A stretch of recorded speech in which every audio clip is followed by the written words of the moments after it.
You're listening to the Scars and Guitars podcast series. My name's Andrew Mackay-Smith. Welcome to the show.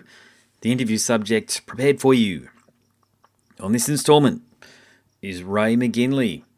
He's a singer and guitarist in Scotland's very excellent Teenage Fanclub. Now, the catalyst for the conversation with Ray is the group's new album, their 11th. It's called Endless Arcade. So we talk about the album and, as usual, a bunch of other stuff. Hope you enjoy it. I certainly enjoyed the conversation with Ray, so here he is. You know, in preparation for our chat, I was thrilled to actually get the opportunity to talk to you because I go back to Grand Prix, 1995. That's the era that I identify with you guys most heavily. I think you know a lot of people in Australia did because you toured back then. Yeah. And I was too young to go and see you. I wasn't yet 18. In my mid-40s now. Yeah, me too. Yeah. But, you know, I used to love what you did to me. I still do, I should say. I love the ending. I've always loved that ending. It just caught me by surprise back then, and it still does. And I feel like that song, I know we're here to talk about the new album, by the way, but I just want to make this point about how timeless your material is. It feels like that song came out yesterday. I've interviewed indie bands that sound like that have, you know, these 18-year-olds that have released music this year. It sounds like what you did to me, some of this stuff. And I think that alludes to the genius of your songcraft. So, go for it. Well, thank you. I mean,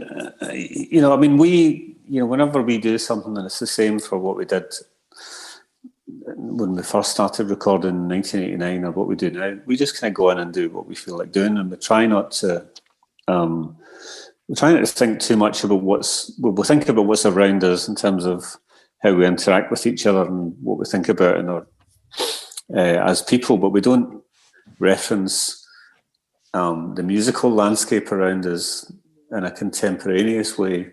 We didn't then, and we don't now, so we just kind of do what we feel like doing. So hopefully we're not kind of tied down to any, we're not trying to fit in with anything that's around at the time. You know, we never have. We've always just been, we go off and make a record in our own little bubble of self-absorption or whatever, you know, so we don't, and I think we've been quite lucky as a band to not be associated too much with any particular musical movement or genre or whatever, you know, kind of lived outside of that stuff. So I think that helps. But I mean, generally speaking, you know, music, you know, unless someone is, even things that are, you know, you could listen to a 70s disco record and it sounds of its time, but it still sounds great, you know, or whatever, or anything of anything.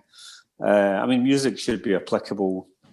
You know, the good thing about it is you can lift it out of when it was and put it into your life now, and it's still whether it's a Robert Johnson blues thing or whether it's something nice, made in more recent times. It should, music should be applicable wherever, really. Yeah, and that definitely, that philosophy is threaded right the way through your music. So that's you've just articulated exactly how I feel about some of your music there, all of it, which is that you can put it on at any time. And look, I love bands like Lush, so I'm not heaping shit on what Lush have done, but they're not around now. And you're 11 albums into your career. But the point there is that you survived when most bands have long since split up or hate each other or just faded away. Yeah. So why do you think that is? And is it just the fact that you enjoy it, or is there other reasons? I mean, we, for whatever reason, we wanted to started the band basically wanting to make an album, want to go in, and go into this other work, create this thing, and then come out with a record, and then kind of tour on the back of that, and we're kind of still doing it. We haven't thought of anything better to do in the interim. We never, we've had different people in the band at different times, things but it's been this kind of slow, almost, any changes in the band have been kind of more kind of tectonic or whatever, rather than, as in slow, or not, tectonic's not the word, it's more been evolutionary, whatever, slow movement. But it never occurred to us to stop, and we're never falling out over money or anything. We've never had any major bust-ups or that kind of thing. We've just kind of been like, okay, we've made an album, we're touring, make another album. What else? What else we're going to do? And we haven't been like so egotistical. It's like, like I want to leave this band and I want to express myself individually, and that kind of thing. Because the good thing about being in a band is you don't get to do it all your own way. You got other people around you, and working with other people is great. Try to do something of your own. I mean, personally, I haven't done it. But I love being in a band. I like the idea of being in a band, and you have to navigate this other thing with these other people. And out of that, something comes that's better than any of the individuals. So, yeah, it never occurred to us to stop. There's partly, sometimes you think, well, if we'd split up in 1992 and then come back, you might end up more legendary or something. Yeah. But I think we've been happy just being... and I think the thing we're happy with as us now is we're not a heritage band or whatever. We've got 30 years or more than 30 years worth of music. But, there are a lot of bands that went away, split up, didn't do anything for years, and then got back together, maybe because there was money in it, or maybe partly because some people might think, those people I was in a band with, maybe I'm not so bad. Maybe we've got more in common and they get back together. But we're just kind of, we never, it's kind of important for us to see ourselves as being in the here and now and doing what we do now, rather than just reflecting on stuff from the past. And whenever we make a new record, we're not really thinking about anything we did before. We're just kind of looking at what's in front of us. But that's the same. It's been the same all the way through, really. Have you had pressure from promoters to do that, play one of your classic albums like Grand Prix, just using that as the example again, from beginning to end? Have you been offered wads of cash? Well, we did. We've done that kind of thing on, when was it now? Recently we reissued the albums we did in Creation Records in the 90s through to the albums, basically from Bandwagon-esque to the Howdy record, and Sony reissued those on vinyl, and we did a proper remastering thing, a few years ago, 4 years ago now, and it was suggested to us maybe we could do some shows around those, and we did go out and we played all those albums live from beginning to end. But we kind of didn't say before the first show that that's what we were going to do. We just said we were going to play music from that era. And it was a good discipline to go and play those shows, but I think there's only so much of it you want to do. We played three shows in Glasgow, 3 shows in London, 3 shows in Manchester, 3 shows in Birmingham, just in the UK. And the first night we'd play Bandwagon-esque and 13. The second night we played Grand Prix and Songs from Northern Britain. The third night we played the Howdy album, then a lot of B-sides and rarities from that period. And it was good, and we got, the people like Brendan O'Hare, who played drums on Bandwagon-esque and 13 and the early records, and then Paul Quinn, who played on Grand Prix, to play drums. And so we got all the people that were involved to play those shows, and it was really good. But it's kind of something we would do as a little holiday from our normal life. And we see our normal life as people that make music, are still kind of looking forward. So I think we have done some of that, but it's not what we would want to define as being. And it was good to learn all those songs finally, because you make a new album, you go out, sometimes you think, there's a few songs you don't do, so we had to learn everything. It was a good discipline. But yeah, I think we played about maybe 12 of those shows over a couple of weeks, and I think that was maybe enough to be going on with. There's a limit to how much of that stuff we would do. I think everyone really enjoyed it, and we enjoyed it, and it was great. But yeah, I think again, we don't really want to be My idea of a Teenage Fanclub show or any artist that I like is we go on stage and we play whatever songs we want to play, and there should be partly they do the album thing. It's a bit like going to see a classical music concert, Yep. And of late I have gone to a lot more of those kind of things and enjoy it. But if you go and see Beethoven's Fifth Symphony, you've got like a catalogue and you know exactly what's going to happen, and it's all, and you're sitting back and you know what's coming at you. And going to see the kind of do the album shows is a bit like that. People know the next song. They know there's no mystery to it. There should be some kind of mystery of like, oh, I wonder if the band are going to play this song or that song. But I mean, it was great. But there's a limit to how much of that stuff you want to do, I think. Yeah, there's a couple of comments in there that I want to draw for inspiration for the next question, actually, because I've always considered you guys part of the cultural zeitgeist. I certainly consider you part of my youth and also young adulthood coming through because I listened to the music. But there was an anomaly in that I felt you guys were left off the Trainspotting soundtrack. I thought if any band should have been on there, it should have been you guys. Is there a story behind that? Like, were you approached to do that? No, and I can't really remember what was on the Trainspotting. We were actually in another Irvine Welsh soundtrack called. It was a film called The Granton Star Cause, I think. Oh wow! I'm going to check it out. Yeah, and it was kind of. I remember there was a kind of slightly embarrassing story. They sent. They had, and it was this kind of other thing we'd done. This song called Kickabout that we did as a kind of B-side thing. But it wasn't quite like us. It was, kind of used like a sample in it and this kind of... but anyway, they sent us this cassette, a video, a VCR of it so we could look at it. And they put the music over a sex scene in the film.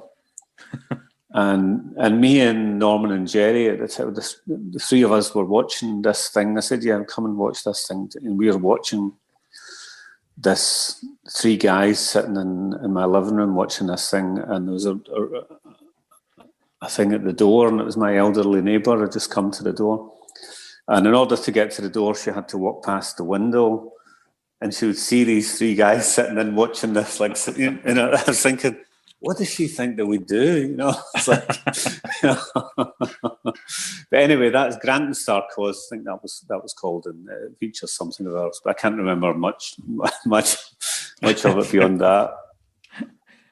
Oh, well, there you go. Yeah. No, I just thought it was an anomaly. I mean, they had Primal Scream on there, and I thought if they're going to put Primal Scream on there, and I've spoken to Andrew before, he's a nice guy, but I thought, I mean, you guys being from Scotland, I thought you'd have to have been given a look in, but nevertheless, there you go. Yeah, well, I suppose it's maybe it's the Edinburgh-Glasgow divide. They're looking out to the world through Edinburgh's eyes, and it's different than is that things are viewed from here. Is that like the Sydney and Melbourne thing, where people from Melbourne heap shit on people from Sydney, but people from Sydney? Yeah, probably. Yeah. Well, sometimes I say, because people from Edinburgh, we talk about Ouija's, and people from Glasgow and stuff. I mean, that stuff's all pretty friendly, but sometimes if someone from Edinburgh is saying things about people from Glasgow or looking down in Glasgow or whatever, I'll say, well, you know what people in Glasgow say about Edinburgh? And they say, what? And I say, nothing. We don't talk about Edinburgh, but Glasgow's kind of like the centre of its own universe. Yeah, there's an old saying: the big guy never talks about the little guy. Yeah, it's always that way. So the poor old Melbourne, it likes to think it's a lot of people from Melbourne like to think it's a European capital, and I'm from the Gold Coast, by the way, so got no skin in that game either way. But I was talking, the comedian Steve Hughes. And I'm not. I can't remember. No, he now lives in Manchester. So I know that's in England, but Yeah. you might have Yeah. seen him on some shows over there. He was quite big, but with all the cancel Yeah. culture bullshit that's going on these days, he's effectively been cancelled because his humour is rather Yeah. risque. But yeah, we had a laugh about that, and he talks about some of the people he met in Melbourne, in Manchester, heaping shit on people from Sydney, and he goes, "Where? What are you talking about?" Meaning like, "Where's Melbourne?" As in it doesn't exist. Okay, yeah. But let's talk about the album then, because I've listened to it 3 times. Okay, so I've tried to space it out, but I did listen to it once last night and twice today.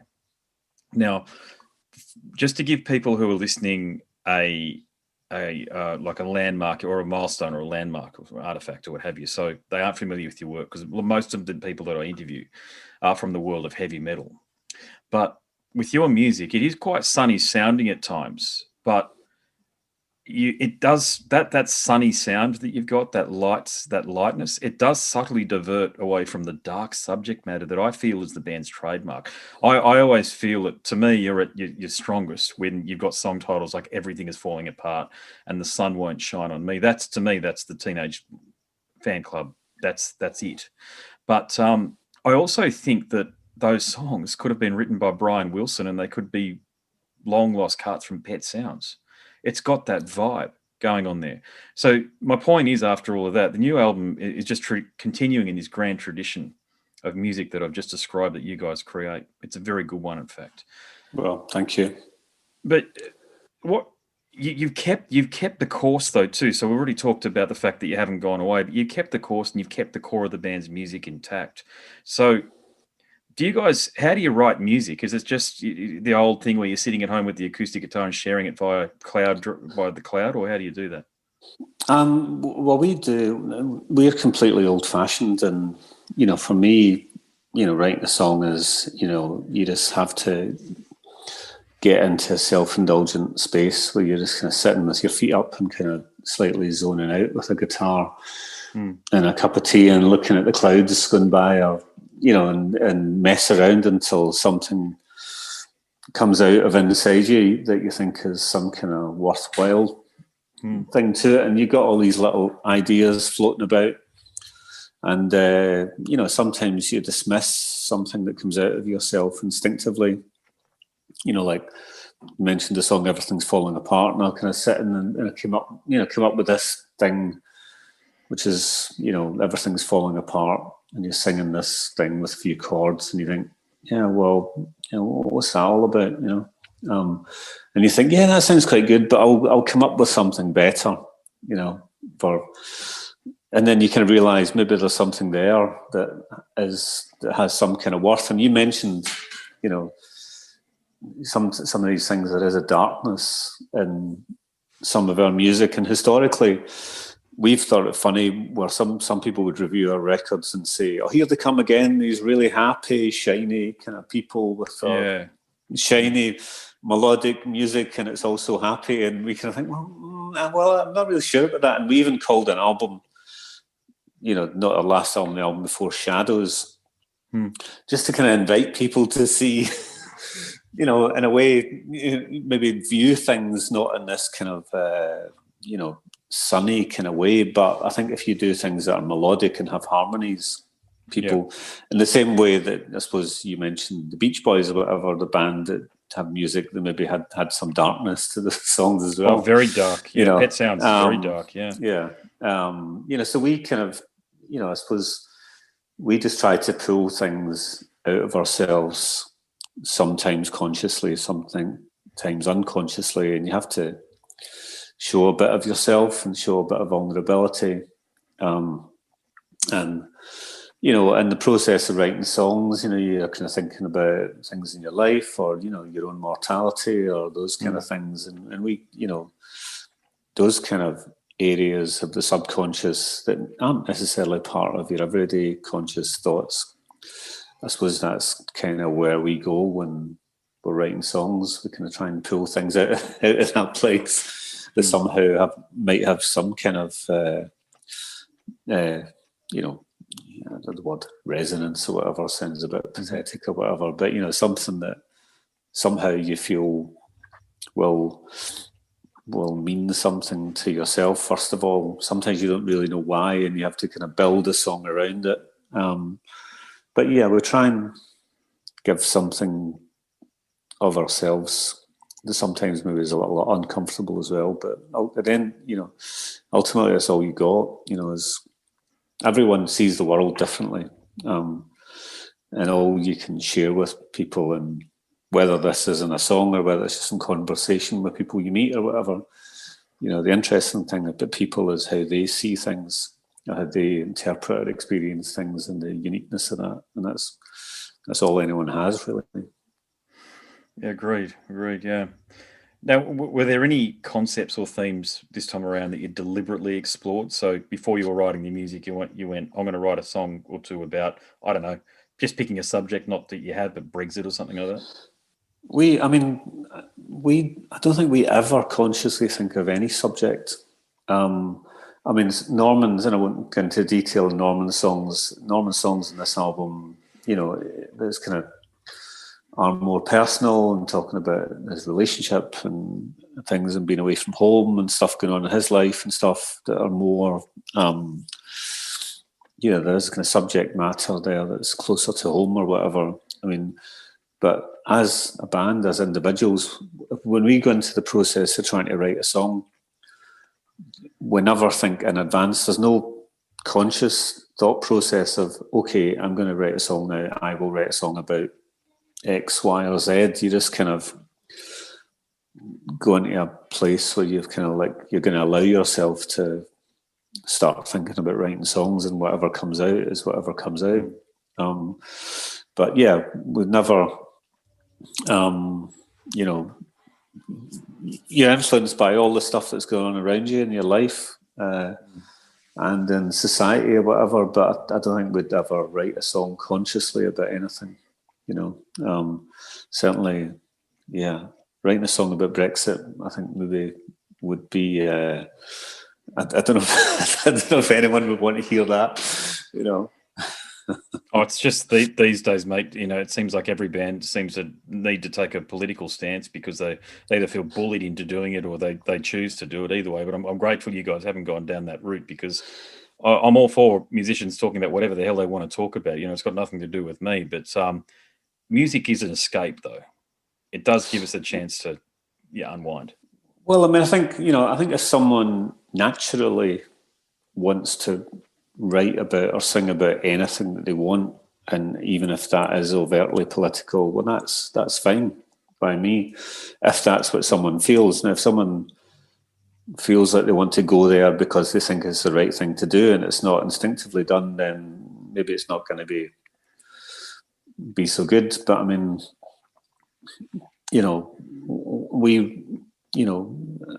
our songs are kind of things that come from inside us, not necessarily things that are viewed as there might be little bits here and there that's your view of society or things that you think aren't so good in society or whatever, but it's certainly coming from a human level, and as a songwriter, it's a kind of ultimate kind of individualistic thing, you're doing. But then the songs are things that people have shared always between human beings or whatever. But it's not like, I would never do something as a means of alignment with another group of thought or whatever.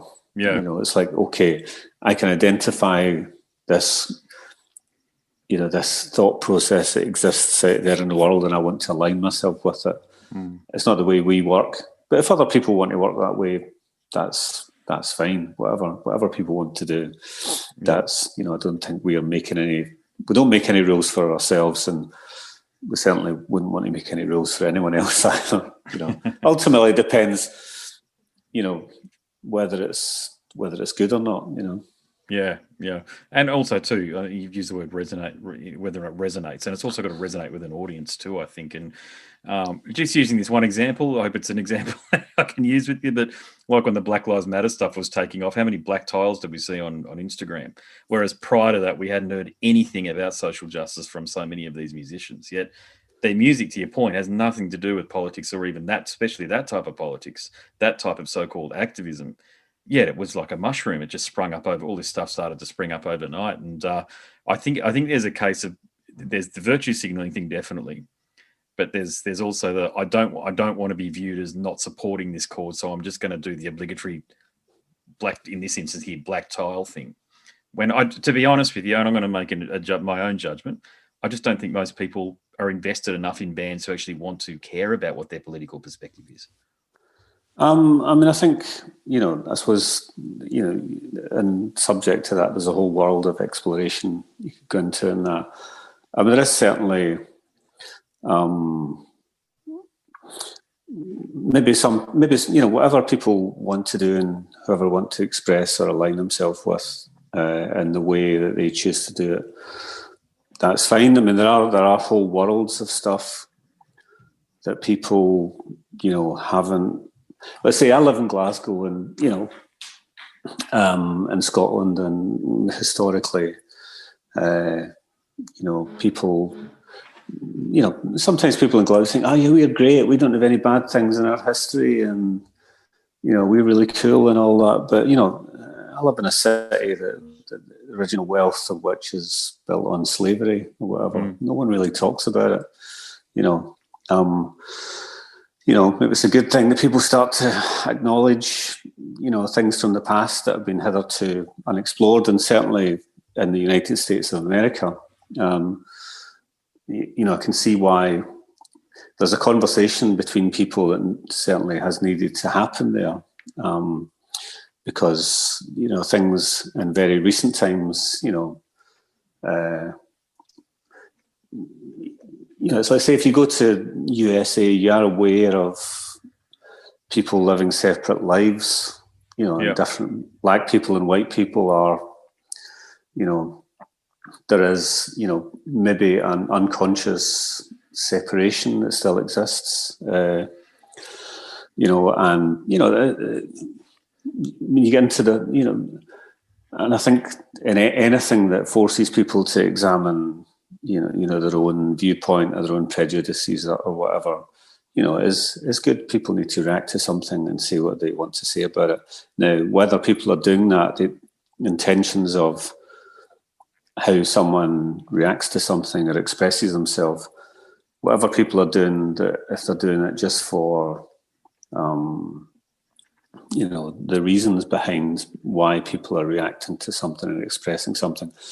But I think the main thing I was trying to say is sometimes these days people want to come down on two sides of something. Either you're for this or you're against that. Yeah, absolutely. Whatever. The binary view. And and that in itself creates some problems. And some people are more expressive. Some people, human beings, like to gather together and express themselves collectively, sometimes whether it's on a protest, sometimes whether it's on social media, or whether it's at a football match. Personally, I don't really relate to, gathered expression or whatever, but that's just me. Most human beings do, I think, like to see things, and there's good things comes out of that, and there's bad things comes out of that, but it's,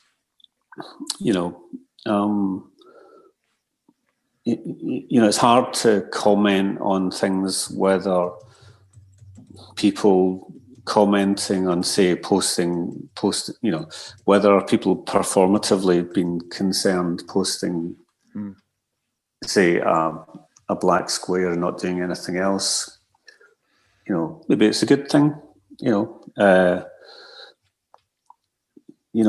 but it's you can't really judge. I don't think you can judge anything all one way or all the other way. I mean, overall, I think anything that forces people to examine their preconceptions is a good thing, and then people can react to it afterwards. But it's not a case of picking a side. I think everyone's and I don't mean that to be you have to pick a side of the racists or the non-racists. Yeah, exactly. I mean, in terms of how people express their opposition to racism might be multifaceted or whatever. But certainly, there's a lot of history. I can totally see the concept of Black Lives Matter and the sentence or the statement Black Lives Matter is something that I think that needed to be said, particularly for the USA, because given that, I suppose a lot of black people are dying at the hands of the police or whatever. But then if you have other people that want to then see all police as being the problem, it's more nuanced than that, But yeah, certainly that's a the lot. issue. Yeah. Yeah, it's a nuanced debate, yeah. Another thing is I'm Catholic and my father's family are from Scotland. And I thought, well, I don't really follow any of the EPL sides, so I'll pick one from the Scottish League. Of course, I picked Rangers because Craig Moore used to play for them, and he's an Australian captain. And a very good player. I've seen him play. He used to play here in Brisbane as well. But I explained to some Scots and Irish that I went for Rangers. I don't go for them. I just bought the jersey and just sort of watch it occasionally. I wouldn't even have a clue these days, to be honest with you. But they basically explained to me that I'd get hanged if I was over there and being Catholic and supporting Rangers. Is that still the case? Is it still that sectarian? I would say, yeah. Although there is, well, put it this way: if you went back a few years, if you were a Rangers fan, a Catholic, and you were your best football player in the world, you wouldn't have got a game for Rangers. Yeah, you wouldn't now. But yeah, it's yeah. I mean, I grew up in the 70s in Glasgow, and the questions people would ask you were, what school do you go to and what team do you support? Yeah. And it was a pretty binary thing, and I grew up, not wanting to be part of that at all. I went to school, I went to a Catholic school. I was brought up as a Catholic, but my parents weren't. They kind of brought me up to be suspicious of holy people, basically. Maybe they were hypocritical. But I went to Catholic school. All my friends at school were Catholics, and all my friends at home were, most of the people at school were Catholic Celtic supporters. Most of the people around my home and the street where I lived were Protestant Rangers supporters. And I saw things from both sides, So I know that, a lot of people might think, yeah, Rangers fans are all like, orange walk supporting bigots and all that. I know that's not true, But yeah, being maybe it's different now, but yeah, being a Catholic Rangers fan would, you'd be a bit of a unicorn or whatever, Yeah, I don't think you've ever shared that with people. Yeah, we don't have any of that shit in Australia, as you know. Which is great. I mean, I grew up with that, and I hated it. And I saw bullshit on both sides of the argument. Well, not the argument. I mean, to be fair to Celtic, they didn't bar people of any religion, whereas Rangers did until the 80s or whatever. And it's not recent. But yeah, there's a lot of bullshit around all that stuff, and I hated it all, and I couldn't wait to be rid of it. Yeah, it's extremely toxic, isn't it? And it seems to be based on virtually it doesn't have solid foundations either. Especially now, people carrying on with it now. It's just like they're leaning into it for just because they like division. Yeah, well, people. I mean, again, it's like there's people that want to identify and want to align with other people, like-minded people or whatever, and that's part of the human experience or whatever, that people will do that. I mean, some of it's kind of slightly cartoonish. People do it, and some of it's good-natured, some of it is completely toxic. There is a lot of bigotry still exists. Maybe not as much as it used to be.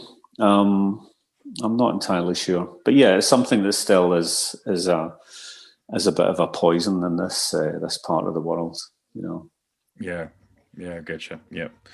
So back to the music again with Endless Arcade. Something else that you guys have always been on point with is the production. I feel you just how it seems like as though you get what, from a technical perspective, what needs to happen to bring a song to the listener in its best form, and this is another great example of it. So, do you have a production philosophy, or do you just do what you think works? Personally, my production philosophy is: do I like it or do I not like it?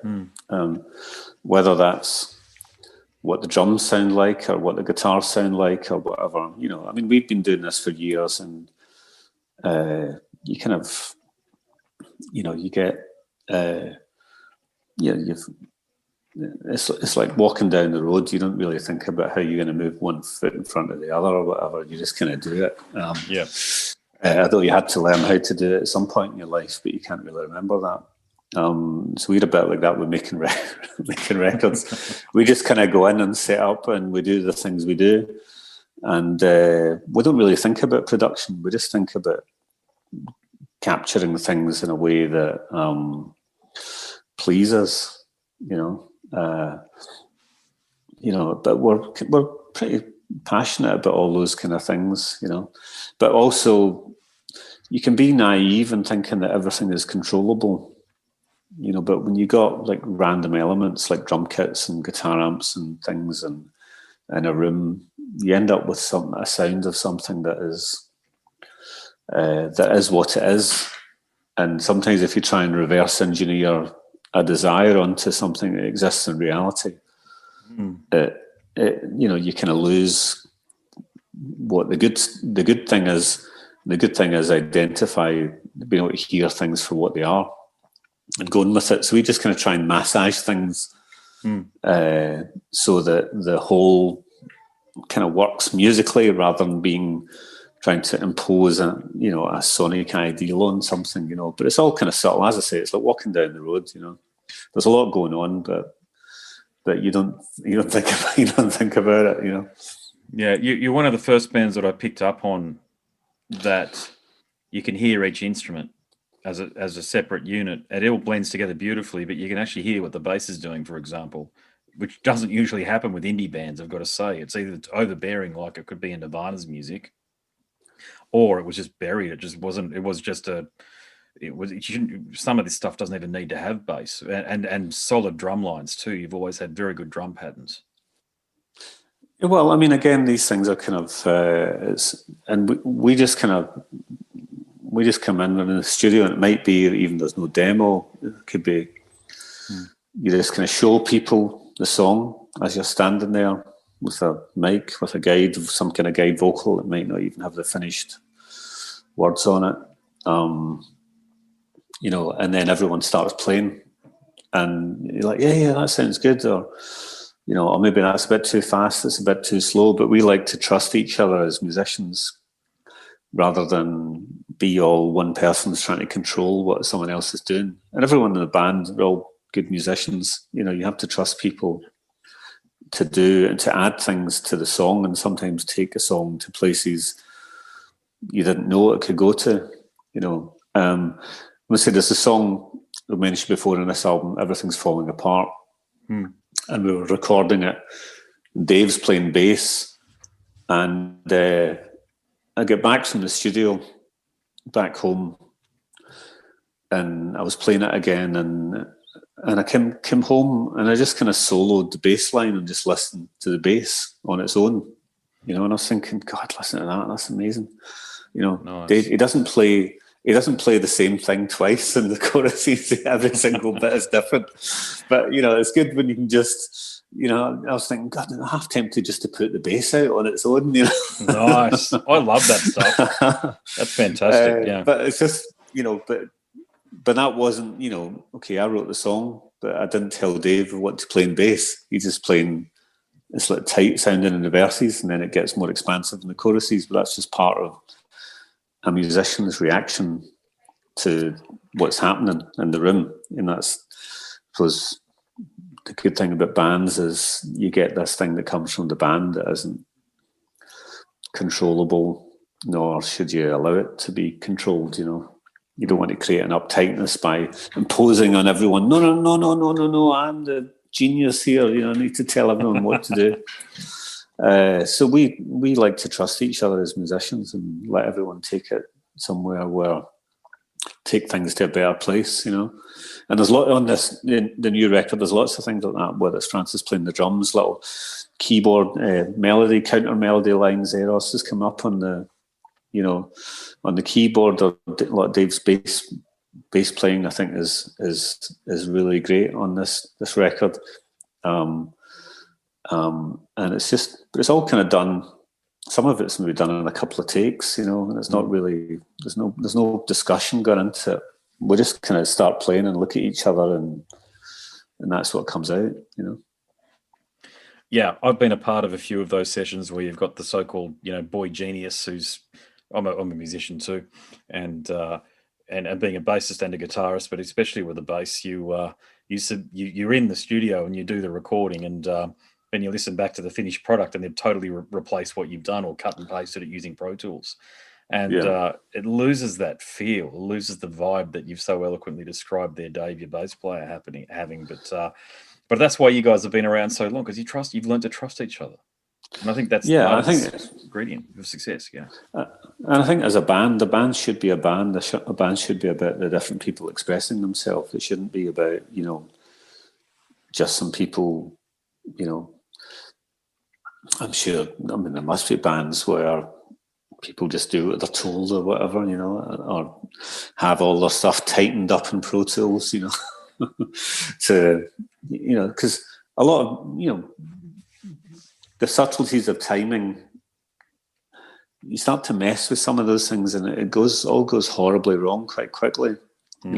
People, I think human beings are incredibly, sensitive to playing things just at the right time, just at hitting the right moment, more so than, can be more precise than things that would be a machine. You hear, there's no, I'm not saying we are, certainly, well, I think Norman and Eros are amazing singers. I think I'll try a lot harder than them. But there is no vocal tuning whatsoever on this record. There's no time correction of anything on this record. Maybe, I'm trying to think any of the songs do we edit different takes together, but people have been editing takes together forever. The Beatles, takes edited together. That's about as far as we would go. We just basically do it over and over again until it sounds right in the old-fashioned way. And sometimes people are just fixing it in Pro Tools because they think that's quicker, but it's depressing try to do that. I think Oh, it's a horrible way to make albums, and a lot of very heavy metal bands do it, where it's the word I'm looking for is quantized. They quantize everything to within an inch of its life, and you actually find that it sounds so sterile. It makes you feel, I don't know whether it makes you feel sick, but it makes you feel slightly nauseous because there's nothing human about it, and you want those mistakes. You want the movement and the groove.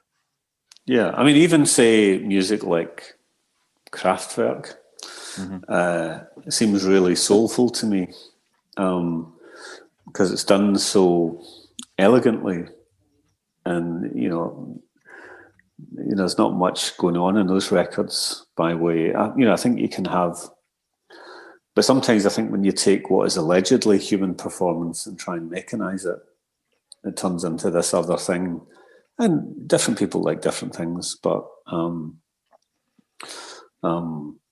when things become just so, I think there's an illusion of power that people think when everything's all lined up, that it kind of hits you in your consciousness like it's more powerful than before. And when things are a little, sometimes there's a precision of human expression that's a bit subtlety that you might get with repeated listening.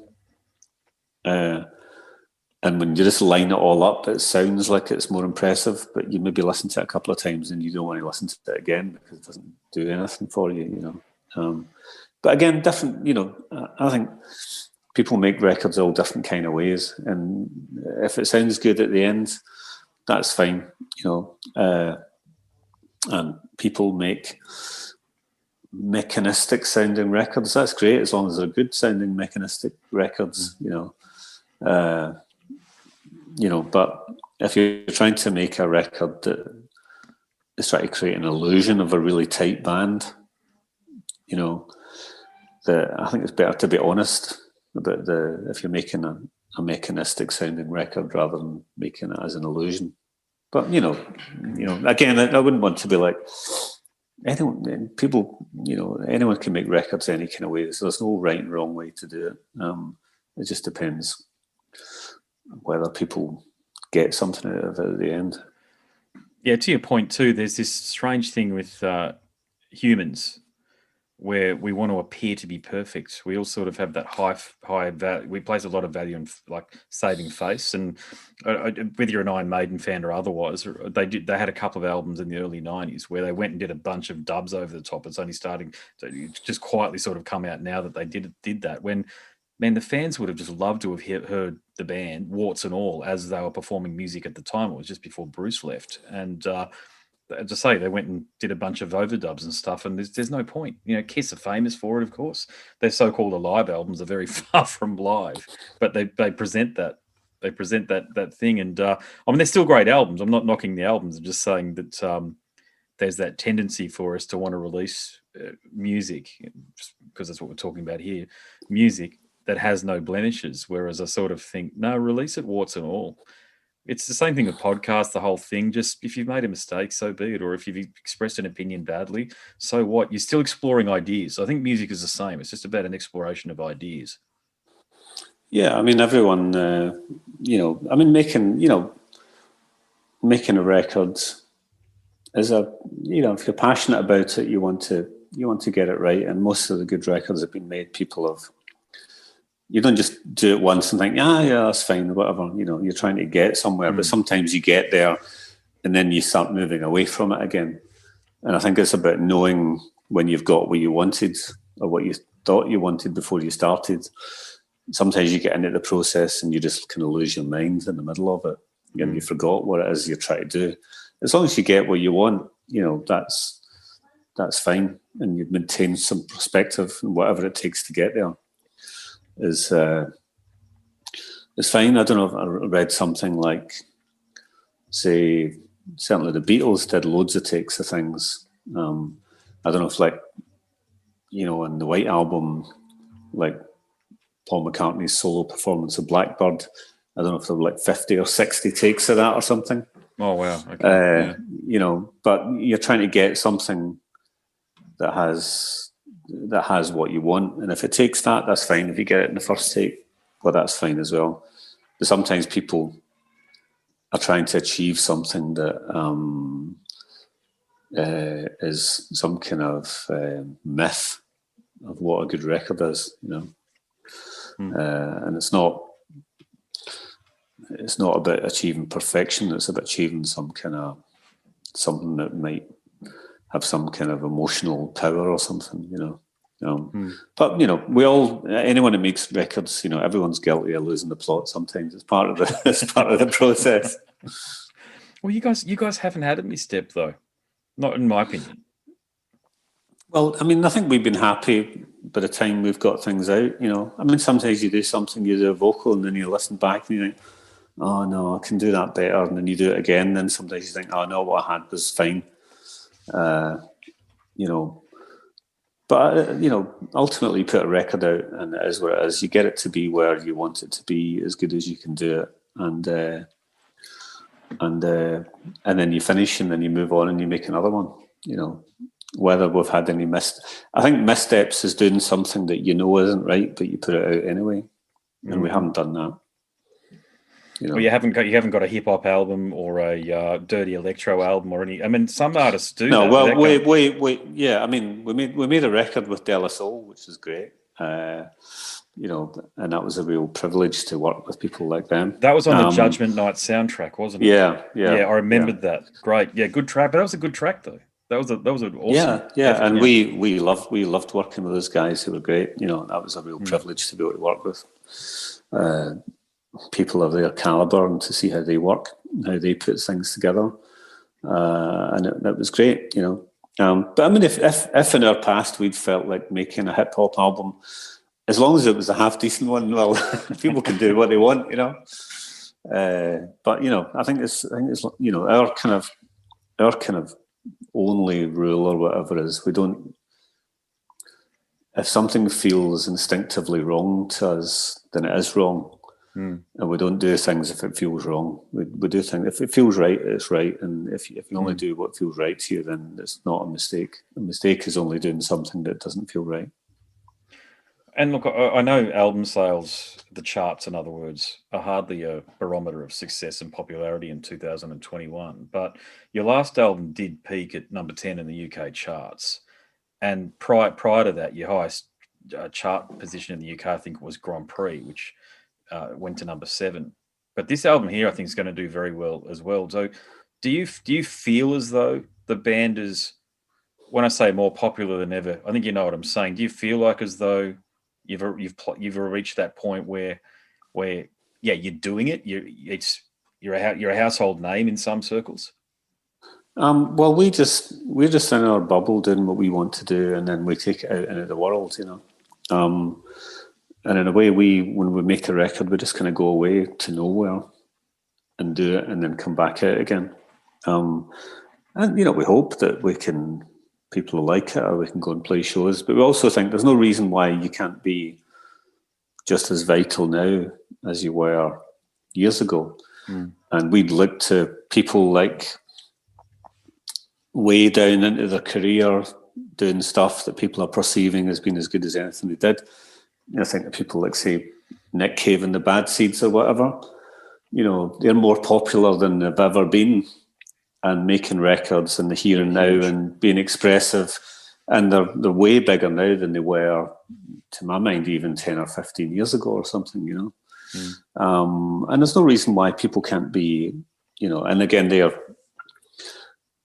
also people that have never really gone down the heritage route, have always been doing what they do as expressive in the current day, So I think there's no reason why you can't be, and I think we're lucky these days that people can be in their 50s or 60s or whatever, and have people look at what they do and still see them as being relevant or a valid means of expression to be in a band making new music. I don't think that existed maybe 30 years ago to the same extent. So I think we're lucky to be in this time where people will look at anyone of any age. And generally, I think in audiences now, when we play, audiences are getting younger and older. No one's uptight about what they like so much anymore like they used to be, So, yeah, but we just do our thing, and then we come out into the world and have a look around and, see how people react to us, But it's not something we think about when we're making records.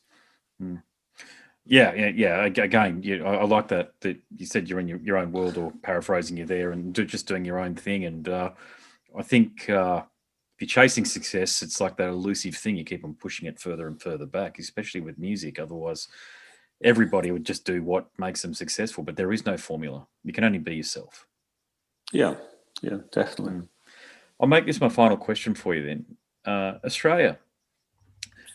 I certainly remember the mid-90s and how big you were back then. I think I got into you through the Geffen Rarities CD. Oh, yeah. Do you remember that song? I can't remember the name of the song was on it, but I can't remember. But that's where I heard you. And I like this, because I liked you guys. I like Weezer, Sebadoh, Dinosaur Jr., that sort of trip. And I think a lot of people in Australia felt the same way, because I could be wrong, but I just felt like there was this, in terms of popularity in Australia, you peaked around Grand Prix. So do you have fond memories of touring in Australia? And are we a special territory, so to speak?